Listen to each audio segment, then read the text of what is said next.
当你睡觉起床，眼睛睁开时，是想看到悠悠的鲸鱼，还是88号公路？又是美好的一天。避风港新居民玛丽米勒准备带着爱犬出门。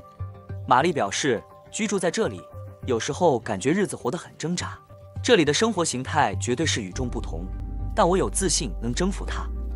一位城市居民怀揣着童年时对户外生活的热情，开始新人生。6年前，玛丽米勒舍弃现代化的城市生活，毅然决然来到避风港养老。开工没有回头箭，即使生活没有这么便利，但远比面对城市中复杂的交通与厌烦的人际关系舒服得多。住在避风港，不必争分夺秒赚钱，只要专注在食物与柴火，没有其他生活需求，也就几乎没有什么花销，轻松自在，这就是他要的生活。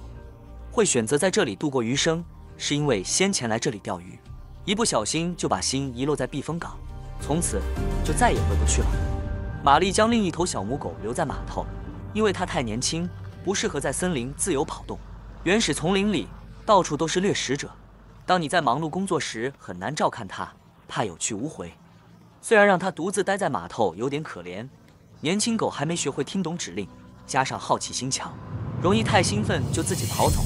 只要进入原始密林，人都很难安全走出来。居住在避风港，第一项挑战就是驾船技术。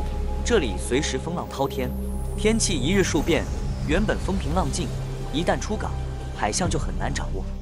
避风港的冬天不是盖的，所以一定要有足够的柴火才能过日子。但天气是最大阻碍，不可能每天出航捡拾柴火，出去一趟要填满基本需求。这出来一趟也真不容易，海面状况吓都吓死，根本就是大怒神。选今天出门，如果能安全回到家，也算是上天保佑，运气太好了。在避风港生活，学会掌握海面状况是基本技能。玛丽正通过的地方被称为如斯角，这里的水流与行船破口的方向不一致，所以海面状况就会很不稳定。也正因为这个原因，很多漂流木会卡在这里出不去，自然也就成了木柴聚集地。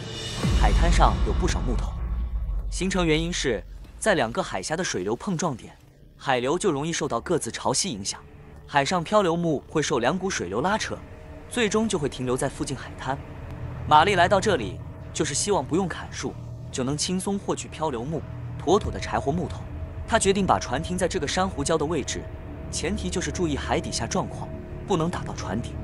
停船也是一门技术，能不搁浅又不伤底盘，才算出师。虽然停船过程很恐怖，但玛丽技术还是杠杠的，安全停靠。罗克斯随即跳下船。玛丽对自己成功靠岸也大为振奋。6年训练不是白给的，现在就看这片漂流木聚集地有没有值得带走的柴火木头。这片海滩就是木头坟场，光看外表是无法分辨品种。